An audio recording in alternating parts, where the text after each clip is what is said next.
ടോയ്ലറ്റിൽ പോയി വന്നപ്പോഴാണ് മൂപ്പർ പറഞ്ഞ ഒരു സംഗതി എൻ്റെ മനസ്സിൽ ഇങ്ങനെ കിടന്നിങ്ങനെതാവുന്നുണ്ട്. ഹായ്, ചേളാരിയിലെ ഒരു മത്സ്യത്തൊഴിലാളിക്കാരനായിട്ടുള്ള സാധാരണക്കാരൻ്റെ ഒരു ഡ്രീം പ്രോജക്റ്റിനെ കുറിച്ചിട്ടാണ് ഞാനിന്നിവിടെ പറയാൻ പോകുന്നത്. ആ പ്രോജക്റ്റ് എന്താണെന്ന് ചോദിച്ചാൽ ഹലുവയാണ്. മൂപ്പര് ഏകദേശം ഒരു 2 കൊല്ലത്തോളം പറയുമ്പോലെ മനസ്സിൽ അതിങ്ങനെ കൊണ്ടുവന്ന് അതൊരു ബ്രാൻഡാക്കി മാറ്റണം. ഒരു പ്രീമിയം ലെവലിൽ, നമ്മുടെ നാട്ടിൽ മാത്രമല്ല ഒരു ഇൻ്റർനാഷണൽ ലെവലിലുള്ള ബ്രാൻഡാക്കി മാറ്റണം എന്നുള്ളത് മൂപ്പരൊരു സ്വപ്നമായിരുന്നു. അങ്ങനെ ഞങ്ങൾ സിറ്റിംഗ് ആയിരുന്നു.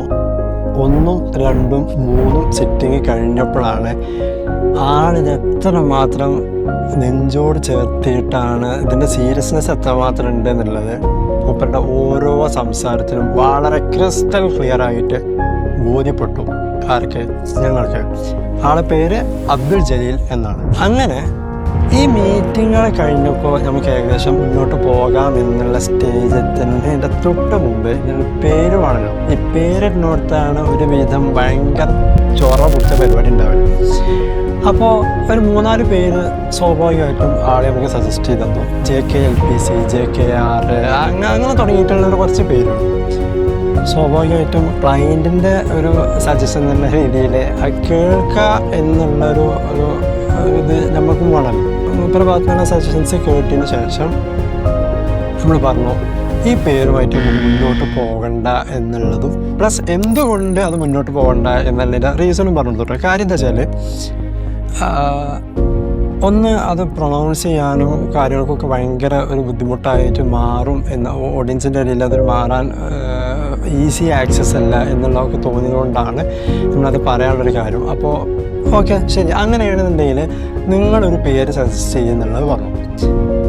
അങ്ങനെയാണ് ട്വിസ്റ്റ് കിടക്കുന്നത്. 3ാമത്തെ സിറ്റിംഗ് കഴിഞ്ഞ് അവർ പോയപ്പോഴാണ് ഞാൻ ഒന്ന് ടോയ്ലറ്റിൽ പോയി വന്നപ്പോഴാണ് മൂപ്പർ പറഞ്ഞ ഒരു സംഗതി എൻ്റെ മനസ്സിൽ ഇങ്ങനെ കിടന്നിങ്ങനെതാവുന്നുണ്ട്.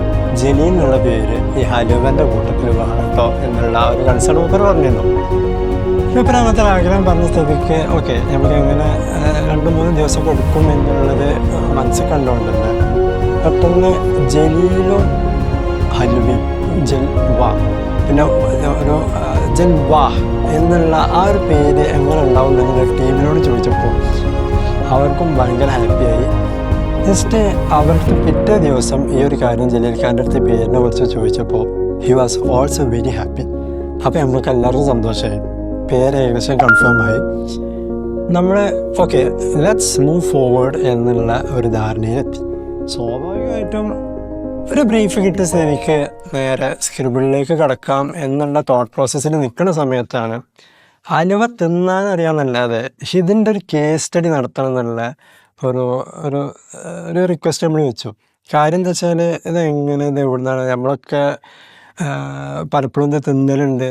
ഹലുവ എന്ന് കേൾക്കുമ്പോൾ പ്രത്യേകിച്ച് മലയാളികളുടെ ഒരു വികാരമാണ്. ജില്ലകൾ എടുത്തു നോക്കുകയാണെന്നുണ്ടെങ്കിൽ ഫസ്റ്റ് തന്നെ ഓർമ്മയിൽ വരിക കോഴിക്കോടാണ്. അതുകൊണ്ട് തന്നെ കോഴിക്കോട് ഉള്ള ആളുകളുമായിട്ട് അല്ലെങ്കിൽ മുട്ടായി തെരുവ് SM സ്ട്രീറ്റ് അതുപോലെ പിന്നെ ഗുജറാത്തി സ്ട്രീറ്റ് ഇങ്ങനെ തുടങ്ങിയിട്ടുള്ള തെരുവ് കൂടിയൊക്കെ അങ്ങോട്ട് ഒരു ദിവസം നടക്കാൻ തന്നെ തീരുമാനിച്ചു. എന്താണ് ഇതിൻ്റെ പിന്നിലുള്ള കുട്ടൻസ്, ഇത് എവിടെ നിന്നാണ്, എങ്ങനെയാണ്, എവിടെ നിന്നാണ് ഇതിൻ്റെ ഉത്ഭവം എന്നുള്ളതൊക്കെ അറിയാൻ വേണ്ടിയിട്ട്. കോഴിക്കോട് നിന്നാണ് എന്നുള്ളതൊക്കെ എനിക്കും ഉള്ള ഒരു പരിമിതമായ അറിവ് വെച്ചിട്ട് അങ്ങനെ ചോദിച്ച് നടന്നങ്ങനെ പോയപ്പോൾ അവസാനം നമ്മുടെ മൻസൂർക്ക അതിൻ്റെ ഒരു ഡീറ്റെയിൽഡ് റിപ്ലൈ നമുക്കത് തന്നു. ആ റിപ്ലൈ ഇതായിരുന്നു. പേരെന്താണ്? മൻസൂറൊക്കെ. അപ്പം ഞാൻ കോഴിക്കോടൻ ഹലുവ എന്നുള്ളത് കേട്ടിട്ടുമുണ്ട്, നല്ലോണം തിന്നലുമുണ്ട് എന്നുള്ളതിൻ്റെ അപ്പുറത്തേക്ക് ശരിക്കും ഈ കോഴിക്കോടൻ ഹൽവ എന്നുള്ളതിൻ്റെ തുടക്കം അല്ലെങ്കിൽ അത് എങ്ങനെയാണ് സംഭവം? തുടക്കം എന്ന് പറയുമ്പോൾ കോഴിക്കോട് അങ്ങാടി വെല്ലിയങ്ങാടിയിലാണ്, ഗുജറാത്തി സ്ട്രീറ്റിലാണ് ഇത് ഫസ്റ്റ് സ്റ്റാർട്ടിങ്. കോഴിക്കോടൻ ഹൽവ ഗുജറാത്തി സ്ട്രീറ്റ്. അങ്ങനെയാണ് വെല്ലിയങ്ങാടി കൂടിയിട്ട് നമ്മളെ ഫുള്ളു ഇവിടെ നന്നായിട്ട് കുറേ പീടികളുണ്ട്, റൂമുണ്ട്. അങ്ങനെ പഠിച്ച് എല്ലാവരും പഠിച്ചിട്ട് പുറത്തേക്ക് പോയിട്ട് ഉണ്ടാക്കാൻ പഠിച്ചിട്ട് കോഴിക്കോടൻ ഹൽവ എന്ന് പേരുണ്ടാക്കി. അതുകൊണ്ടാണ് കോഴിക്കോടൻ ഹൽവ പുറത്തേക്കുള്ള ഉണ്ടാക്കുന്നതും കോഴിക്കോടൻ ഹൽവ തന്നെയാണ്. മെയിനായിട്ട് കോഴിക്കോടൻ ഹൽവ ഇവിടെ തന്നെ. പിന്നെ ഇവിടെ നിന്ന് പഠിച്ചിട്ടാണ് പുറത്തേക്ക് പോയിട്ട് എല്ലാവരും കോഴിക്കോടൻ ഹൽവ പേരുണ്ടാക്കിയിട്ട് ഉത്ഭവം ഇവിടുന്നാണ്. ഇവിടെ തന്നെ. കാസർഗ പിന്നെ ഞാന് കോഴിക്കോടൻ ഹൽവ എന്നുള്ള ഞാനും കേട്ടിട്ടുണ്ട്, കഴിച്ചിട്ടുണ്ട്. പക്ഷെ അതിന്റെ എങ്ങനെയാണെന്നുള്ളതിന്റെ അറിയില്ല. ഇത് എവിടുന്നാണ് ഇതിന്റെ എന്തുകൊണ്ടാ കോഴിക്കോടൻ ഹൽവ വെച്ചാല് പണ്ട് കാലങ്ങളില് ഇവിടെ ബ്രിട്ടീഷുകാരുടെ കാലങ്ങളിൽ തന്നെ ആൾക്കാർ അറബികളൊക്കെ ഇങ്ങോട്ട് വരുന്ന ഒരു കാലം ഉണ്ടായിരുന്നു. അന്ന് ഇവിടെ മേക്കിംഗ് ആണ്, അവർ മേക്ക് ചെയ്താണ് ഈ ഹൽവ. പക്ഷെ ആ കാലത്ത് വന്നതാണ്. പിന്നെ അവരെ തലമുറ ആയിട്ടാണ് പിന്നെ അത് പ്രൊഡക്ഷൻ ആയിട്ട് വന്നത്. പിന്നാണ് അതിന് കോഴിക്കോടൻ ഹൽവ എന്നുള്ള പേരും വന്നത്.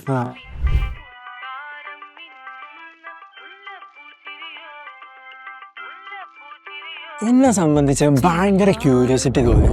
കാര്യം എന്താ വെച്ചാൽ ഇത് ഉണ്ടാക്കുന്ന പ്രോസസ്സും കാര്യങ്ങളും അതുപോലെ അവിടെ എന്താണ് നടക്കണത് എന്നുള്ളതും അതിൻ്റെ ഒക്കെ അപ്പുറത്തേക്ക് എങ്ങനെയാണ് ഇതിൻ്റെ ഒരു ബിഹൈൻഡ് സ്റ്റോറി കാര്യങ്ങളൊക്കെ അവിടുത്തെ ആളുകൾ എന്നെ പറഞ്ഞു തന്നപ്പോൾ എനിക്ക് വല്ലാത്തൊരു ഫീല്. കാരണം വെറുതെ കയറിങ്ങാണ്ട് സിസ്റ്റത്തിൽ കയറുക, നമ്മൾ സ്ക്രിബ്ലിങ് ചെയ്യാം എന്നുള്ളതിൻ്റെ ഒക്കെ അപ്പുറത്തേക്ക് ഇതെങ്ങനെ എന്താണ് ഈ അലുവ പിന്നെ എന്നുള്ളതൊക്കെ ഒന്ന് അറിയാൻ വേണ്ടിയിട്ടുള്ളത്, അല്ലാതെ അതിൻ്റെ അപ്പുറത്തേക്ക് വേറെ സംഭവങ്ങളൊന്നുമില്ല. സോ അത് കഴിഞ്ഞിട്ട് പിന്നെ നമ്മൾ ടീമുമായിട്ട് സ്ക്രിബ്ലിങ്സ് കാര്യങ്ങളൊക്കെ നമ്മൾ സ്റ്റാർട്ട് ചെയ്ത് അങ്ങനെ എന്താ പറയുക ലേറ്റ് നൈറ്റ് ഇരുന്ന് അവസാനം ജൽവ എന്നുള്ള എങ്ങനെയൊക്കെ ഏതൊക്കെ രീതിയിൽ അഡാപ്റ്റ് ചെയ്യാൻ പറ്റും എന്നുള്ളതാണ് നോക്കിയിട്ടുള്ളത്. അങ്ങനെ ചുരുക്കി പറഞ്ഞാൽ ഇതിൻ്റെ ഫോണ്ടാണെന്നുണ്ടെങ്കിലും ഇതൊരു സംതിങ് ഒരു ജെല്ലി ഫീല് അതുപോലെ അങ്ങനത്തെ ഒരു ഫീല് കിട്ടാൻ വേണ്ടിയിട്ടുള്ള ഒരു ഐക്കണ് അതുമായി ബന്ധപ്പെട്ടിട്ടായിരുന്നു നമ്മൾ മാക്സിമം നമ്മളെ സൈഡിൽ നിന്ന് നോക്കിയിട്ടുണ്ടായിരുന്നു. ട്രൈ ഔട്ട് ചെയ്ത് ഫ്രണ്ട്സ് കാര്യങ്ങളൊക്കെ നോക്കി അങ്ങനെ ഒരു രൂപത്തിലേക്ക് ഞങ്ങളെത്തി. ആ ഫോണ്ടിൽ തന്നെ ജസ്റ്റ് ശ്രദ്ധിച്ച് നോക്കിയാൽ മനസ്സിലാക്കാൻ പറ്റും ഒരു ചെറിയൊരു കർവ് ടൈപ്പായിട്ടുള്ള അങ്ങനത്തെ ഒരു ഫോണ്ടാണ് നമ്മൾ അതിന് ചൂസ് ചെയ്തത്.